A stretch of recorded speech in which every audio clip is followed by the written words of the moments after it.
ప్రజా సంక్షేమం యాదగిరిగుట్ట పట్టణాభివృద్ధి లక్ష్యంగా కాంగ్రెస్ నిరంతరం పనిచేస్తుందన్నారు ప్రభుత్వ విప్ బీర్లా ఐలయ్య. 10 ఏళ్ల బీఆర్ఎస్ పాలనలో నియోజకవర్గంలో ఎలాంటి అభివృద్ధి జరగలేదన్నారు. యాదగిరిగుట్టలోని తన నివాసంలో కాంగ్రెస్ పార్టీ కౌన్సిలర్ అభ్యర్థులకు బీఫామ్లు అందజేశారు విప్. ఎన్నికల్లో అధిక మెజార్టీతో గెలుపొందాలని అభ్యర్థులకు సూచించారు.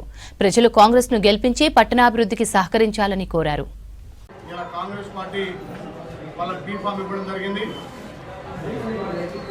కాంగ్రెస్ పార్టీ అభ్యర్థులు ఒకటి మా మిత్రపక్షం సిపిఐ అభ్యర్థికి బీఫామ్ ఇచ్చి యారుట ఈ ప్రజాప్రభుత్వం గౌరవ ముఖ్యమంత్రి రేవంత్ రెడ్డి నేతృత్వంలో 12 మంది 12 గెలిపించుకొని యారుటను అన్ని విధాల అభివృద్ధి చేస్తామని చెప్పి పట్టణ ప్రజలకు మాటిస్తూ గత 10 ఏళ్లుగా ధనిక రాష్ట్రంలో యారుట పట్టణం పూర్తిగా అభివృద్ధికి నోచుకోలేదు. నిన్న మొన్న 2 రోజులు కూడా పట్టణంలో తిరిగి చూస్తే డ్రైనేజ్ సమస్య, వాటర్ సమస్య, మురికి కాలువ సమస్య, ముఖ్యంగా ఇక్కడ ఎంప్లాయ్మెంట్ సమస్య కూడా ఎక్కువ ఉంది. అన్ని గుర్తించడం జరిగింది.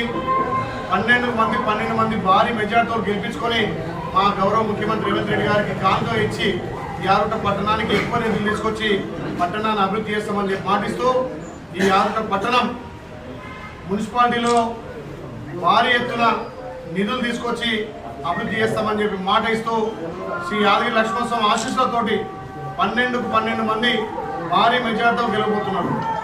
ఇలా యారుట మున్సిపాలిటీలో కాంగ్రెస్ పార్టీకి వేరే పార్టీ పోటీ లేదు. అసలు వాళ్ళ పార్టీ నుంచి అభ్యర్థులే వాళ్ళ కొరవైరు.